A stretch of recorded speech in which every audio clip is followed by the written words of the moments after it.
The heavy brass candelabra hit my temple with a sickening crack. That was my father, Silas, swinging it. I hit the hardwood floor of the Seattle banquet hall hard.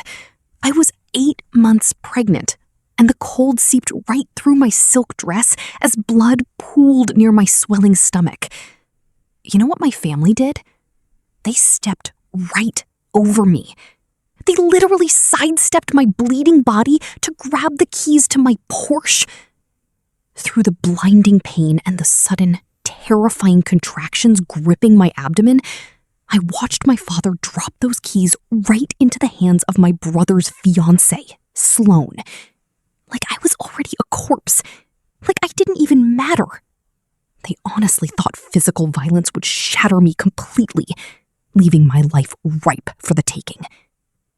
They were wrong. Lying in that sterile hospital bed hours later, hooked up to fetal monitors, I wasn't crying. I was plotting. I was building a legal trap so vicious it would wipe the three of them off the map forever. Before I get into the ugly truth of how I dismantled them, I want to ask you something. Where are you streaming this from? And what time is it on your end? Let me know in the comments. Seeing this global community show up for me is sometimes the only thing keeping me going. Drop your city down there, because what I'm about to tell you is going to make your blood boil. I'm Vesper. I'm 28. And for my entire life, I was basically a ghost haunting my own childhood home. A ghost they only acknowledged when they needed rent money or a cosigner. I spent years trapped in this delusion that if I just outworked everyone, if I brought home better grades and bigger paychecks, they would finally look at me the way they looked at my older brother, Kalen. But growing up in the damp, gray sprawl of Seattle, where everyone is hustling for the next big tech payout, I figured out the ugly truth. Some people don't want a relationship with you. They just want to hollow you out until there's nothing left. I grew up shrinking myself. I was the kid scrubbing the baseboards and doing the dishes, while my mother, Lenora, massaged Kalen's scalp because he was overwhelmed by a basic high school biology assignment.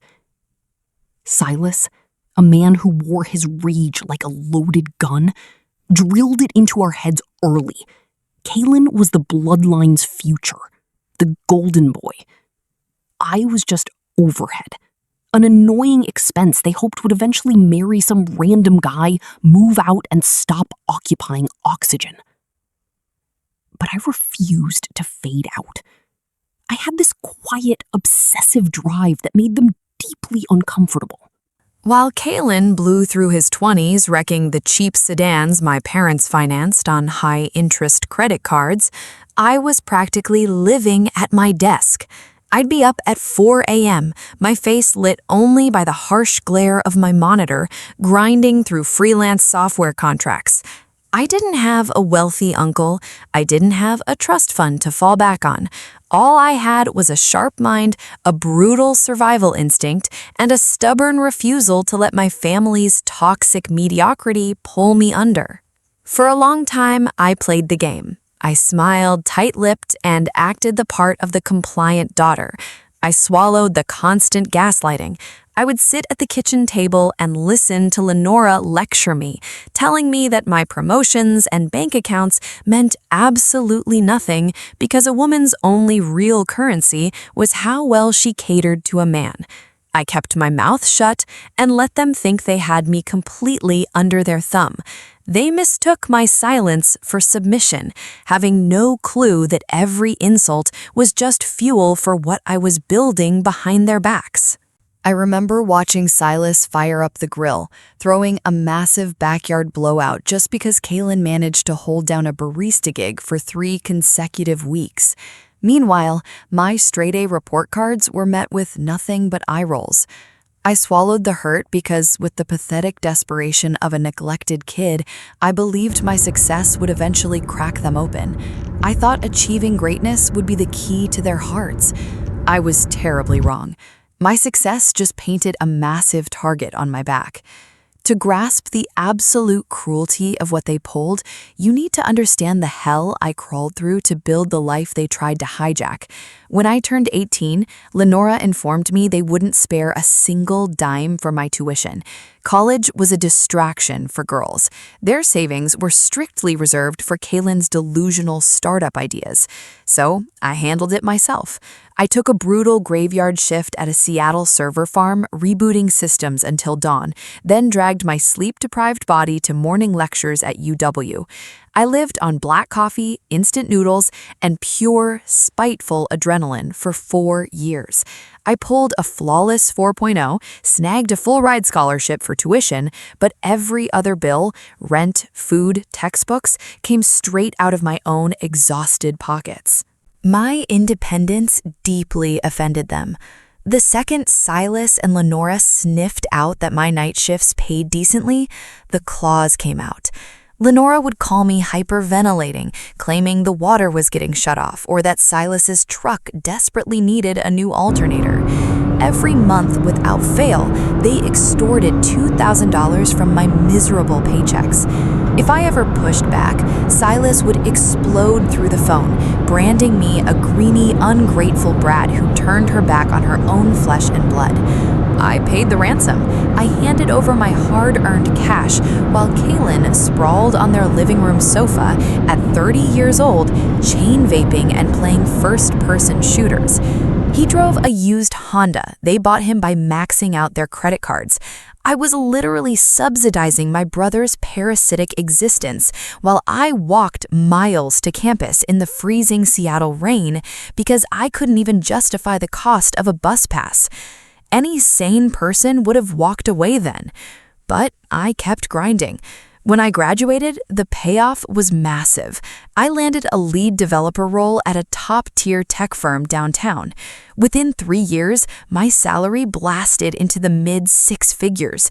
For the first time in my miserable existence, I wasn't just surviving, I was untouchable. To mark the fact that I had clawed my way out of poverty entirely alone, I bought my absolute holy grail.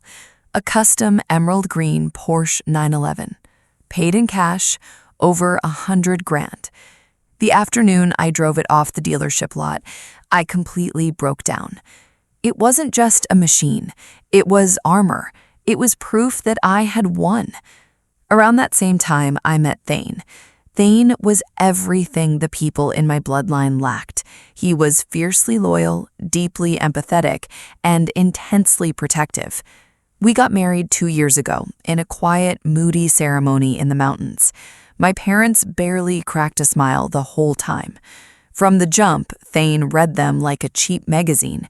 He saw Lenora calculating the cost of my wedding ring, and he noticed Silas only ever called when he needed bridge loans he never repaid. Thane would sit with me, holding my hands, begging me to sever ties. Vesper, they don't give a damn about you. They just love having a personal ATM, he'd plead. But I was incredibly stubborn. I harbored this toxic fantasy that now that I had status, now that I had a solid marriage, they would finally validate me. I kept voluntarily walking right back into the meat grinder. The trap finally snapped shut 3 months ago when Kaylin announced he was marrying Sloan. Sloan came from serious old money out in Medina, and Kaylin, still floating between temp jobs and drowning in debt, was frantic to play the part of a self-made prodigy for her elitist parents. A week before the official engagement banquet, Kaylin called me. His voice was dripping with this sickening, uncharacteristic sweetness. "Hey, little sis," he purred. "Sloan's folks are flying in, and we're touring some exclusive venues this weekend. I really need to borrow the Porsche, just for 3 days. You wouldn't want me looking like a loser in front of my future in-laws, right?" I felt physically ill at the idea of Kaylin's reckless hands on my steering wheel. He destroyed everything he touched. But then Lenora called, sobbing into the receiver, weaponizing my guilt exactly like she always did. Vesper, this is your brother's one shot at marrying into prestige. Stop being so intensely selfish over a stupid car. Be part of this family for once. Exhausted by the relentless emotional extortion and pathetically hoping this sacrifice would buy me a shred of affection, I handed over the keys. I looked him dead in the eye. 3 days, Kaylin. I want it back the night of the party. Fast forward to the night of the banquet, held at a disgustingly opulent venue downtown. By then, I was 8 months pregnant. My center of gravity was gone, my ankles were swollen tight, and I was running on fumes. Thane couldn't walk in with me. He was locked into an emergency merger meeting across town, but promised to rush over the second it broke. I waddled into that sea of glittering dresses and tailored suits alone, feeling massive and entirely out of place, but I forced myself to show up for Kaylin. As the night dragged, the bass from the DJ and the suffocating heat of 100 bodies made the room spin. A sharp, heavy ache gripped my lower spine. I needed to get out of there. I spotted Kaylin holding court by a massive ice sculpture, flanked by Sloane, her millionaire parents, and a flock of their snobby friends. I pushed through the crowd, plastering a polite smile on my tired face. "Hey, Kaylin, congrats again," I murmured. "Look, I'm hitting a wall. I need to get home and lie down. Hand over the keys to the Porsche." Kaylin's smug smile instantly evaporated. He looked at me, shot a panicked glance at Sloane's parents, and his face twisted into something cruel. He laughed loudly, projecting his voice for the whole circle. "What are you talking about, Vesper? Your car? You mean my emerald Porsche out front?" "Yes," I said, my voice dropping to a harsh whisper. "My car, the keys I explicitly told you to bring back tonight." Kaylin scoffed, throwing his head back in this exaggerated display of annoyance. "Vesper, drop the act. We all know Mom and Dad bought me that Porsche as an early wedding gift. I didn't borrow a damn thing from you." Before I could even process the absolute audacity of his lie, Kaylin smirked. "In fact, I just handed those keys over to Sloane." He wrapped his arm around her waist. Sloane beamed, holding up her manicured hand. Dangling right from her fingers was my custom leather key fob. The room tilted. A cold sweat broke out across the back of my neck. "Are you out of your mind?" I choked out, my voice cracking. "I paid cash for that vehicle. My name is on the title. Hand them over right now." Before Kaylin could reply, heavy hands clamped down on both my biceps. Silas and Lenora had materialized from the crowd. They dug their fingers into my skin and practically dragged me behind a massive floral arrangement, out of sight. Silas leaned in, his breath smelling like cheap scotch. "Keep your voice down," he spat. "You are not going to throw a tantrum and ruin your brother's night just because you're jealous. We told Sloane's parents Kaylin is a senior partner at a venture capital firm. He needs that car to look the part." "You stole from me," I said. The realization finally cracked something open inside my chest, and hot tears spilled down my cheeks. I wrenched my arm free from my mother's grip. "You are all thieves. I'm calling the police." Kaylin stepped right up to Silas, leaning in like a rat whispering in the dark. "Dad, she's actually going to do it. She's going to call the cops and tell Sloane's dad we're broke. She's trying to destroy my life." That was all it took. The switch flipped in Silas's eyes. The mask of the proud father dissolved, leaving nothing but raw, unfiltered violence. He completely stopped seeing me as a human being, let alone his heavily pregnant daughter. He spun around wildly. A few feet away, a guy hired to shoot the event was adjusting a massive, heavy-duty brass lighting stand. Silas lunged, shoving the photographer aside, and ripped the brass pole from its base. "You ruin everything!" Silas screamed. The music seemed to cut out. He swung the thick brass pole with everything he had. I didn't even have a split second to raise my hands. The heavy metal slammed into the side of my skull with a horrific crunch. The impact snapped my neck to the side and split my temple wide open. My vision exploded into white static. I staggered backward, my knees giving out instantly. As I collapsed, my center of gravity completely gone, my stomach slammed directly against the razor-sharp edge of the buffet table. A blinding, white-hot care of agony ripped through my lower abdomen. I crashed onto the marble floor. My hands immediately curled around my stomach. "My baby," I tried to say, but the words dissolved into a wretched, animalistic scream.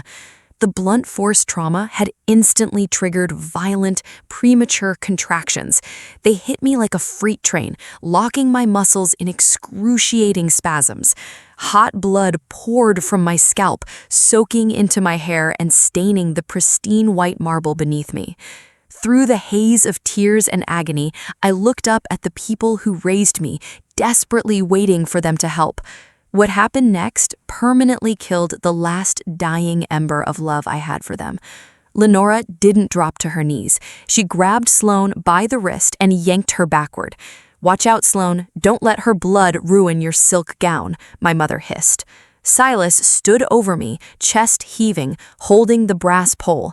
He shoved it back toward the terrified photographer. "She tripped on her own dress," Silas barked loudly. "Everyone saw it. She's just being hysterical."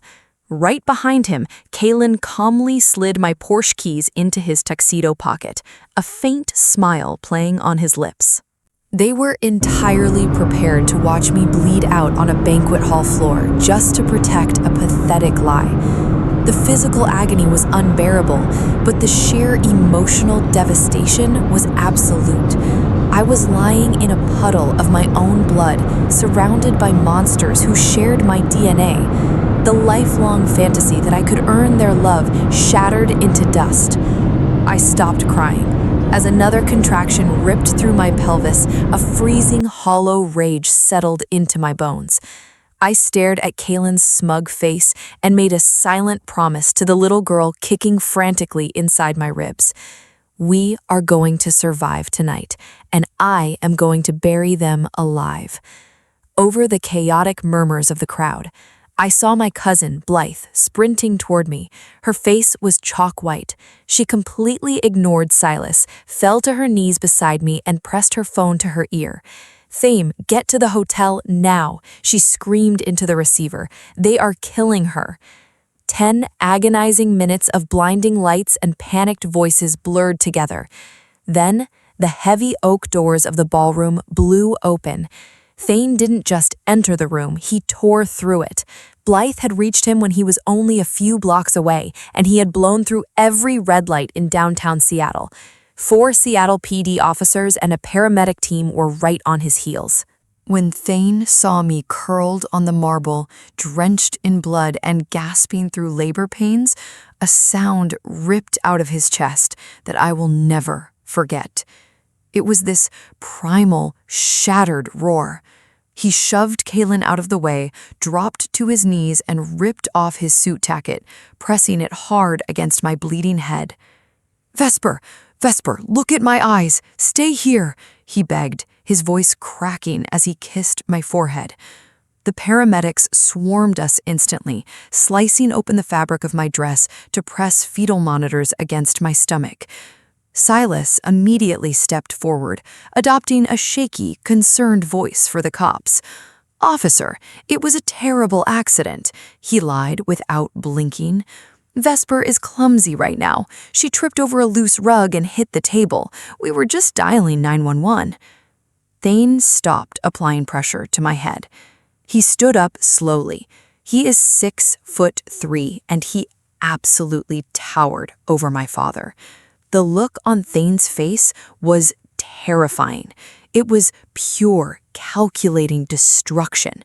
"Shut your mouth," Thane said, his voice dropping to a dangerous, quiet rumble that carried across the dead, silent room.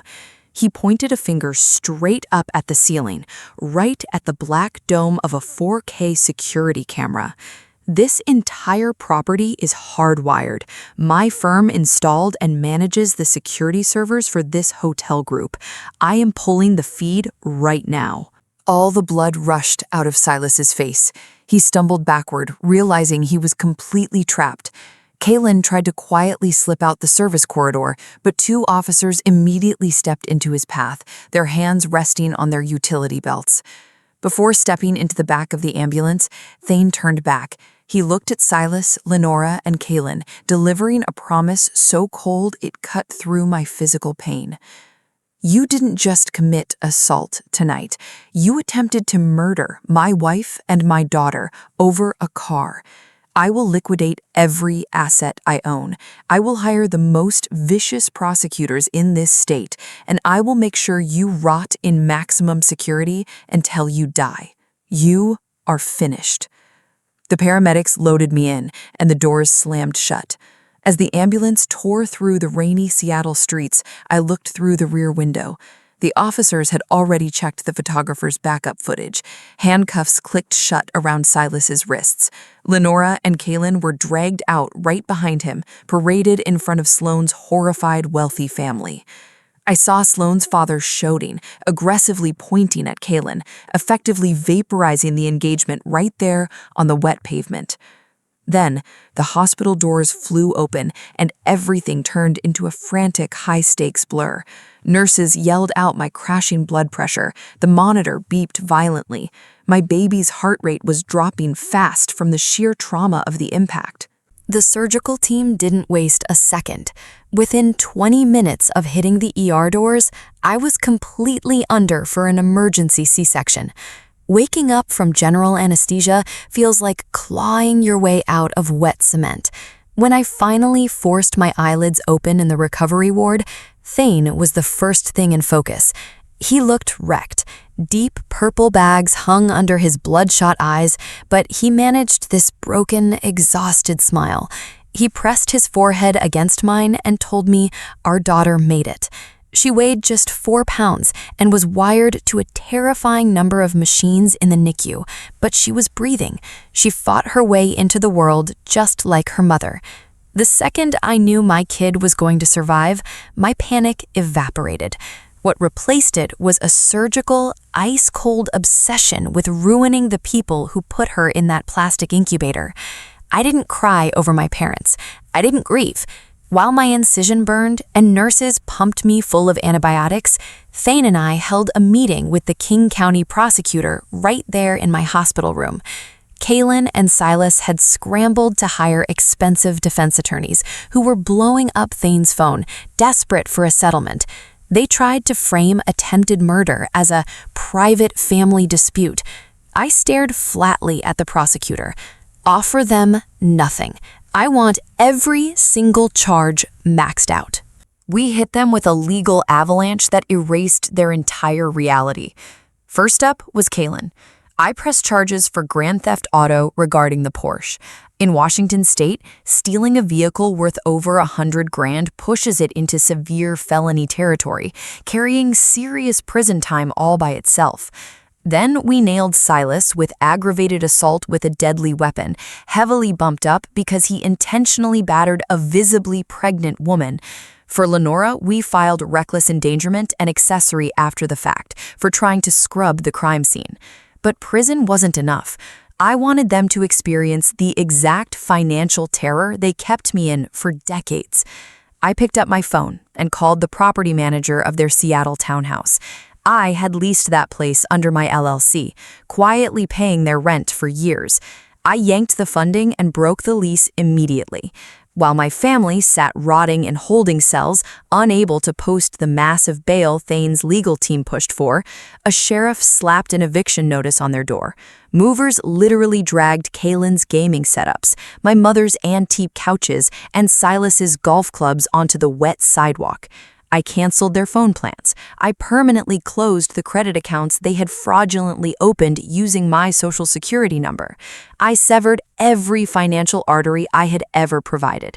They treated me like a bank vault, so I locked the vault and left them to starve in the cold. 6 months dragged by before the sentencing hearing.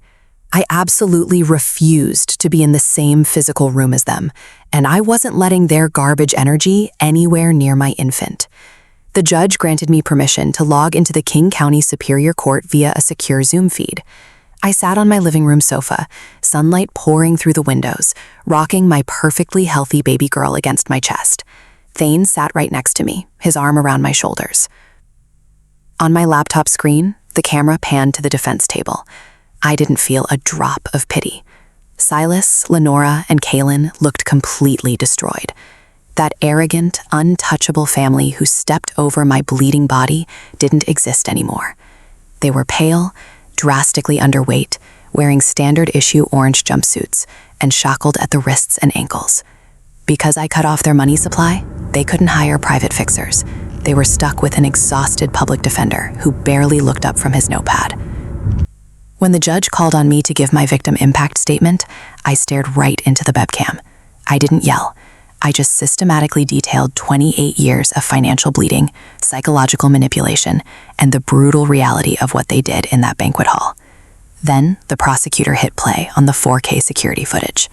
Everyone watched Silas shatter my skull with a brass pole, followed by Lenora protecting a dress instead of her dying daughter.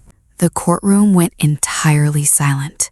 Through the pixelated feed, I watched Lenora bury her face in her chained hands, shaking with ugly sobs.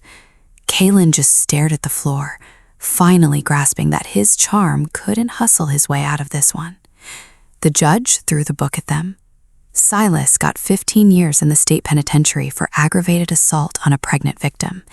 Kaylin caught a 7-year bid for grand theft and conspiracy.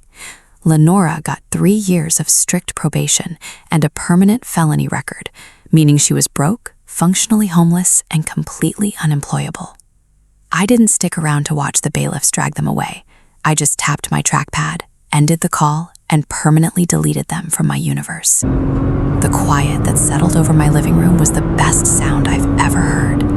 I glanced out the window at my emerald Porsche parked in the driveway, and then down at my daughter, fast asleep. Karma didn't just find them.